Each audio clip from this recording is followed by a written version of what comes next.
Hi, Erik. The standard question, are you going to have anyone back for this game? Yeah, very good question. Licha Martinez. I think he will return in the squad. He did now some sessions with us, and we plan him to be available when this afternoon everything's going right in the training. He will return in the squad, and then for some other players we have to see Rashford, Bruno, Willy, Kambala, if they are fit enough. We heard in the last hour that Raphael Varane will be leaving at the end of his contract this summer. Will he play again for United? Will we see him in the United shirt again? We plan him, definitely, for the last games. Not tomorrow, but we hope for Sunday, and then of course for the last game. Rasmus Hojlund had a difficult start to his Manchester United career, and then he scored a load of goals, got injured, and he doesn't seem the same player since he came back. He has had 3 injuries this season, but still, he, as you say, scored I think 14 goals in this season.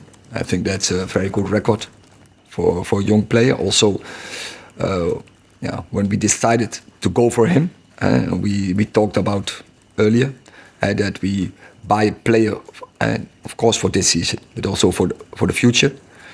And he has to develop, he has to progress, and he needs time. And sometimes it's going with up and down. And he also, before winter, he struggled to get his first goal in the Premier League. But there you see, he's a very strong character. And sometimes, you have downs, but I'm sure he will fight his way. And he's very eager for every match, so it can be there. Also in every match to return his form. And I'm quite confident that he's close. And I know we've asked these questions before, but has he been asked to do too much? And maybe did you make a mistake in thinking that Martial would take a lot of responsibility away from him this season? So last season, we had a goal scorer with 30, so we add one extra striker to our squad, and so also from financial resources more wasn't possible, and so we were quite confident when you are third in the league and you are in 2 finals and you win 1 final, and then if you then add 1 extra striker, I think in your transfer policy you do right.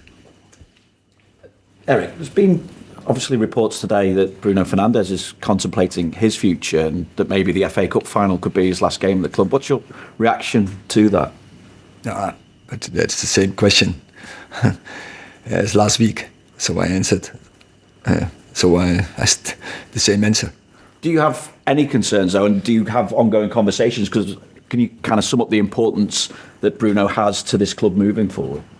I think that's clear. He's in also now, but I think in all the years he was, there was a tremendous important player for Man United, creating, I think, the most chances across the whole Premier League. So many assists, so many goals. Then it's clear he's a very important player for us. Erik, how important in your mind is this match against Newcastle for you, for the club, for the future, being in Europe, everything combined? There's a lot of factors that are obviously focused on this game. Yeah, it's clear. It's a very important game. Look at the ranking. So it's very important to get the win. We have to put everything in it to get the win, and we have to fight hard for it. Indeed. Erik, the mood is low among supporters at the moment. You've just said that tomorrow is an important game. What do you want from Manchester United fans tomorrow? It's what they did in the last games, and I think in Palace, they were so magnificent. They were brilliant, and so you said the mood is low.